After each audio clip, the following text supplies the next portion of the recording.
Hi, everybody, and welcome to the Mindfulness Affinity group meeting. My name is Ismira Yusufova, and I'm the chair of this group. Today, we have a wonderful guest, Dr. Jen Reich, and she is going to lead us in a reflective writing exercise and help us write a poem. I've attended her session at Holistic Nurses Association, and it was wonderful. Like, I left all looking at myself from a different perspective, and I want you to also experience her magic of writing and prompting us to reflect on our beings. So I am as excited as you are. So I'll let Dr. Reich introduce herself and lead the session. Thank you so much for joining us.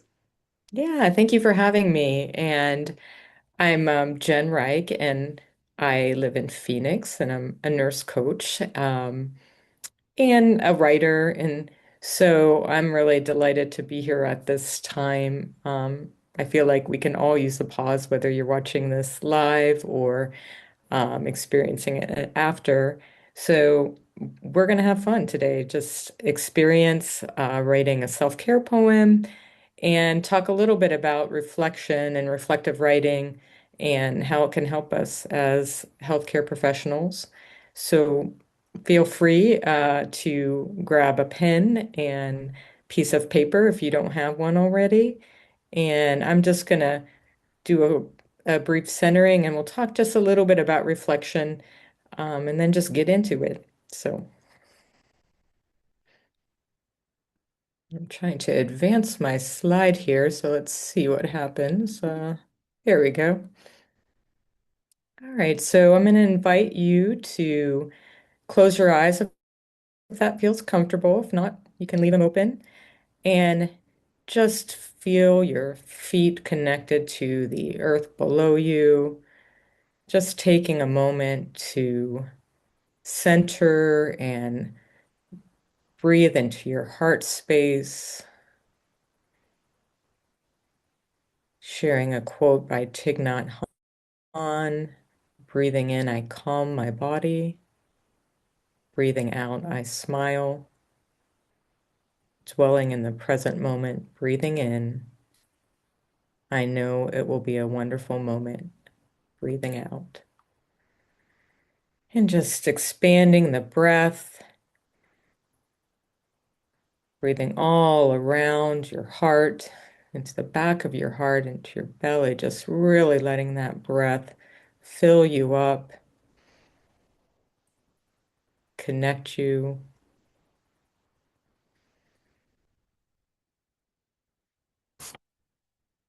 Sharing a short poem, drawing on experience, to pause before I speak.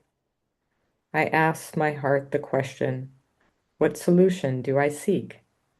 And if it is to be at peace in my heart and in my mind, I know that I can speak my truth in a language that is kind. Taking one more big breath together and maybe sighing it out if it feels good. And moving your fingers and arms, whatever feels good, coming back to the room. All right.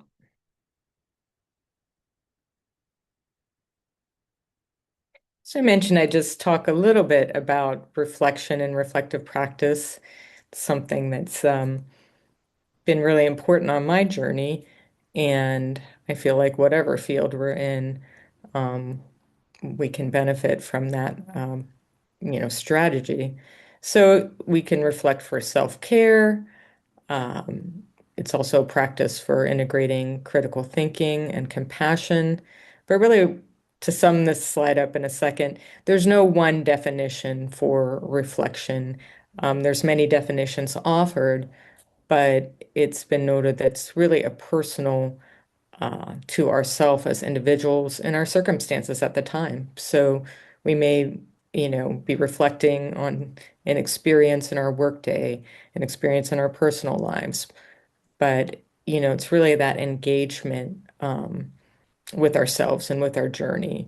So that's just a really up to you how you want to start your practice.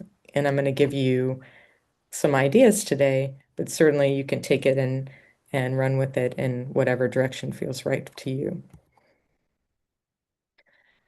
So my colleagues and I wrote a chapter on aesthetics and holistic nursing.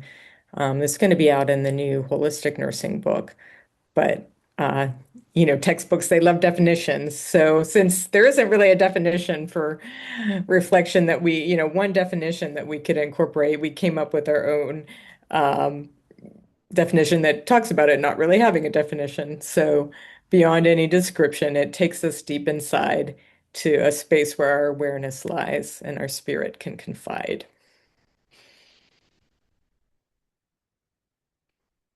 All right, so before we get into the meat of starting to write, um, and I know we have a small group here, so I'm not going to put anybody on the spot to discuss, but you're welcome to. But let's just take a moment and think about an event in our recent past where reflection may have yielded some meaningful insights. So I'll just give you a minute here.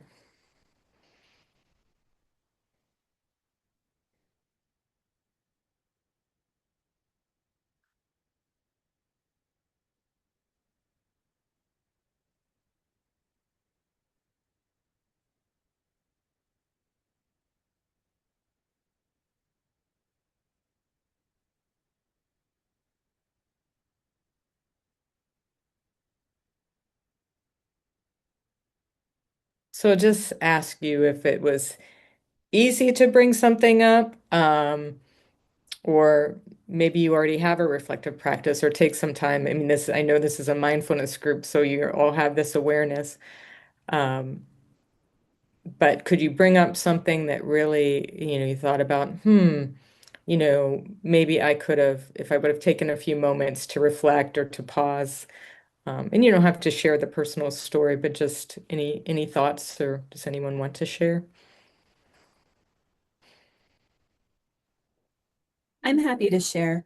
Okay. I was surprised at how challenging it was to think of something. And I kept getting stuck in the loop of, oh, this wouldn't be the right thing to reflect on. This wouldn't be the right thing to reflect on. And then I had to stop myself and say, there is no right or wrong. And maybe something that I wouldn't have necessarily thought would be a good reflective practice. Um, would actually be a great topic to reflect on because I hadn't considered it before. Yeah, thanks, Julie, for sharing that. It's interesting because I mean, didn't do this exercise this morning before I put it out here because I wanted to be open. And what came to my space was um, just a customer service call, and thinking about like, how easy it is to get pulled into energy, right? If when and I not that I wasn't polite on the call or but I could just feel like if I would have centered myself and grounded a little bit before I got on that call, um, I wouldn't have got so worked up. And I mean, it's something that, comes up in our day, but I was, frustrated about something. And then I'm like, okay, yeah, I feel like, okay, I wasn't rude, but my energy was flowing in a direction where it's like if I would have just centered and calm, myself a little bit before that call. So that's what came up for me, which, I hadn't thought of. So thank you. Um, and then this is just a question to think about. Um, are there any barriers? And this kind of touches to the heart of what you were saying, Julia, about, thinking about what to reflect on. So, do you have any barriers to implementing reflective practice? And I know we haven't talked exactly about what a reflective practice, can entail, but, for some people it's time, but, what are the things that keep us from reflecting? I can share. I've been in this field of, writing, journaling, and reflecting at least since 2020, I remember, going and implementing something to get my mind off and processing my emotions. And for me, sometimes it's being honest with myself in the reflective practice. It's like, do I want to filter what I have to write, or do I want to be honest with myself?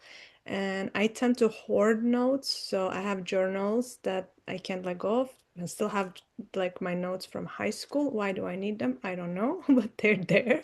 And sometimes it's like, was I really honest in this entry, or was I filtering myself? So that's been my barrier. But I'm going into more like honesty, just saying exactly how I feel and putting it on paper. And if I don't like it, so be it. That's that. Yeah, and and having those notes, sometimes it's a reflective journey to go back and look at your growth of where you've come from, or um, I found some notes going through journals and I'm like, do I need to save these? And some of them I didn't. But one was a journal that my mentor, when I lived in New York, like over 2 decades ago, had given me at the end of my, nursing traineeship that I did. And I'm like, wow, it was the beginning of my nursing career and just seeing, the evolution and things. But yeah, I think it's a tendency, right? Sometimes to filter ourselves or not to go into that space of, being, completely real, complete. But it's a journey and it's a process. And so there's no, right or wrong to it. So thank you for sharing that. So I had to include both my dog. I had this poem. This is Luna. I had to include Cleo at the beginning and the centering, but and they may bark in a minute, but right now they're being good. I close the blinds. So strategies for reflective writing. Um, you can set a timer. You may only have 5 minutes in the morning, or you may have an hour, but most of us don't have an hour to sit down and write every day. So choose what works for you. Um, and to keep it simple, you can consider one issue that's important to you. And if you don't have any issues that you're working on at the moment, pick something in your environment that you'd like to reflect on. Um, Go out and take a walk in nature when it's not 20 below in New York or wherever you're at, or 110 in Phoenix. But um, so anything that speaks to you, you can, reflect on in that time period. And then just write without filtering till the timer goes off. And so, I'm a writer and I utilize my computer a lot for writing, but I also like old school, pen and paper. I even have an old Royal typewriter over here that I write on because it slows me down. I never learned to type well, so like it just, the motion of actually pushing down hard on the keys is a different process in my brain. But I say, start low tech when you're you know, doing your reflective writing. And you can always then take that and work if you want to work it and edit it on your computer, or even I know you guys do a lot with technology, even, take it and use it with your AI, however it works. But I think the process of just going back to that heart centering writing, feeling our hand and that connection to our heart and our brain when we write, really is helpful in this reflection process. Um, and then you can take your reflection and use it as a guide for your day, um, for that situation that you're reflecting on if you encounter it again, which certainly we do, in healthcare. And okay, this is what happened here. And now I've reflected on it, and this can happen in this space. So,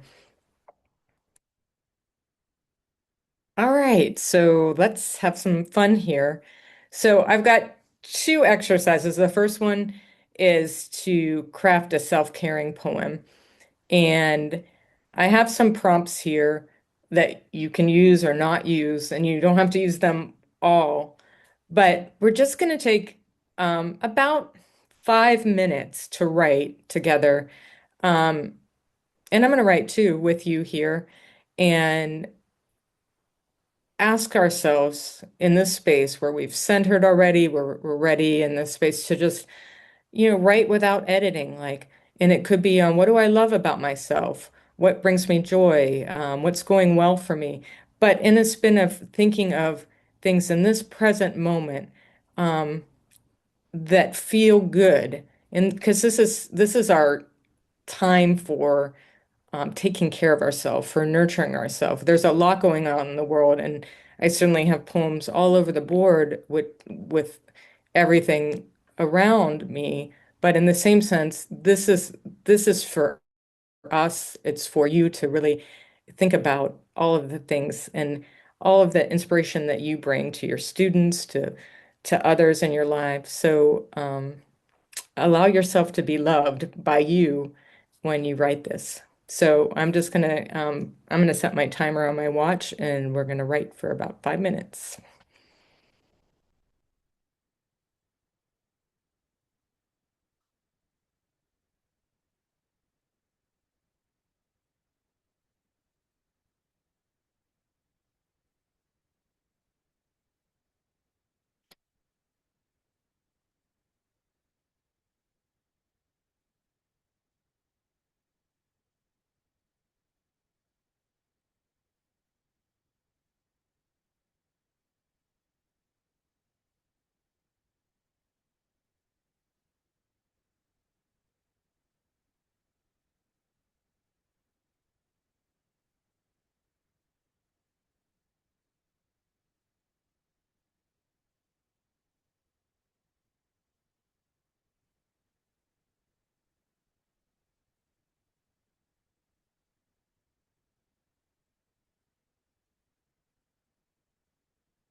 Okay.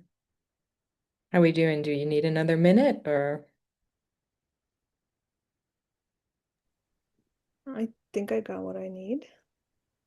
How about you, Julie? You good? Okay. great?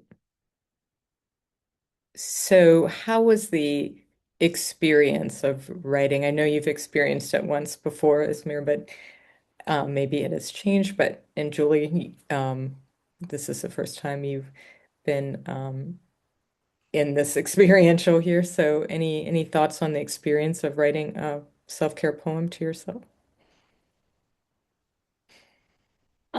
I think I was a little nervous about the format of poem. Um, and then I remembered a lot of poems don't have to rhyme or have meter. It's very free flowing and whatever I want to make of it. And that helped me to be able to feel like it was okay to put whatever I wanted down on paper. So it was nice. And I thought about some ideas in different ways than I had previously. And it was like, oh, yeah, this does make sense to put down. Awesome. Thank you. Oh, and I will add to that real quick that I usually mention, and I'm glad that you brought it up, but I didn't mention it ahead of time that um, poems can have any structure, and you might just start even with a bulleted list. So thank you for, um, I forgot to bring that up. I wasn't mindful about that, but they can rhyme, they can not rhyme. They can have structure or free flow. So it's really up to, how you feel and how you write. So thanks for that. Yeah, for me, it was a little different this time. Last time, I couldn't really think of too much. I don't know, it was the environment, or like I had my presentation coming up, and it was probably like a lot of things. But this time I could clearly see, and it looks like I repeated the words in each prompt, which is a little odd Hmm, to me, but it's there. cool. Yeah. Well, good. And yeah, and date it if if you want to. I date my poems and then I go back and I can see where I was at um on that day or when did I write this? What was going on? Um and then when you go to do this process again, whether it's tomorrow or 6 months from now, um, you can have a little compilation of self-care poems. Um yeah, and like I said, I don't like to edit so much. I do here and there, but especially when it comes to this, I like to just keep it, um, with what I'm feeling. But if you feel like you want to have a shape or a structure, you can certainly go back and rework it too. So, okay. So the next prompt that I have, and we won't, take a lot of time on this, but what does it mean to be a simulationist or whatever role that you're working in? But, thinking about, and this was Asmira's prompt, so thank you for the prompt, it- because we often don't realize the impact that our work has um, on others and what ripple effect our teaching, our gifts that we share have. So, writing a poem can not only help you define that, but also just, help you realize what you bring and all of the offerings that you're helping these future healthcare professionals lead into their work that they're going to do.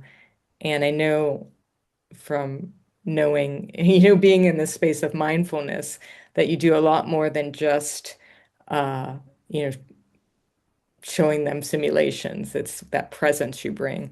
So if you want to take a few moments, we'll take maybe 3 minutes and just jot down any words that come to you, or it could be a phrase or a line, but just on a reflection on what it means to be a simulationist.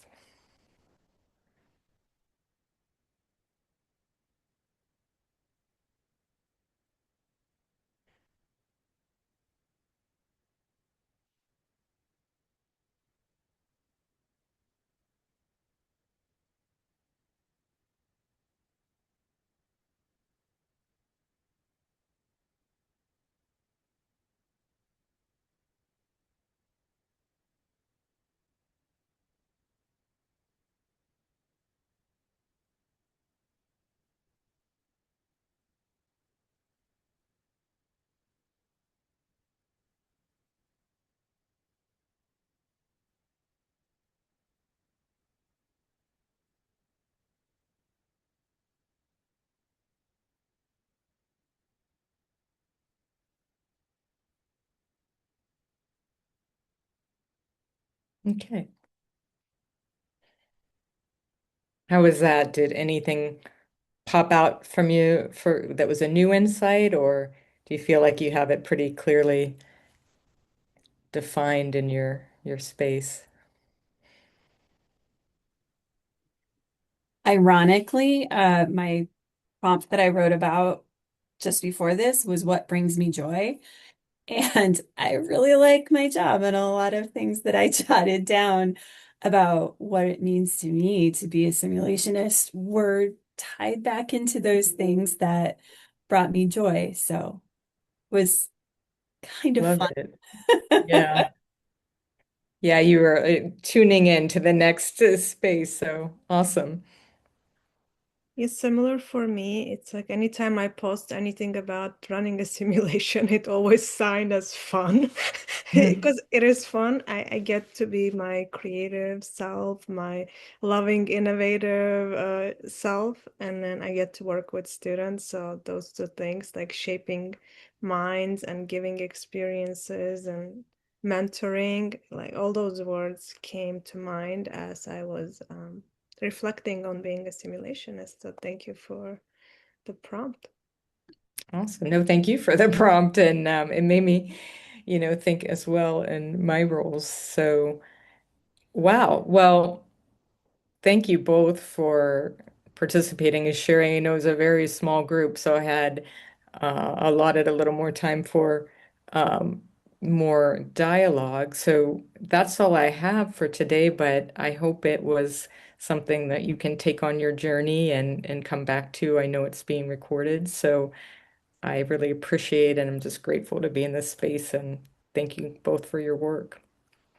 Thank you so much, Jen, for accepting my invitation and graciously agreeing to share your expertise and, you know, your passion for poetry with us because it really comes through. Like when I attended your session, I could tell you enjoyed it. It wasn't you were doing it because you wanted to do it. So I really appreciate people who are really immersed in what they do and their passion kind of sips through. So you have nowhere to go. You just have to like be in that space and feel it. So I really appreciate that. Julie, do you have any comments or questions? Yeah, I would echo that. And I think that this is really taught me how accessible this practice is, and something that I want to encourage my team to do more. One of the things that I like doing when we do a debriefing after a simulation is I like people to share just a one word response to what their reaction was to participate. And I feel like this is a very similar type of activity where getting people to think about things and just have that space to do a reflection. Mm, yeah, excellent. Well, thank you. And I'm glad that there's some takeaways and I wish you both a good day. I know it's a big energy day, so sending care and peace to everyone and to our world, and have a good rest of your day. Thank you so much. Is it okay if we take a little screenshot with us smiling for our Oh, sure. social media? All right, let's do it. That's that. Thank you so much, everybody. We'll see you Great. next time. Have a great day. Thank you. Bye bye. Bye.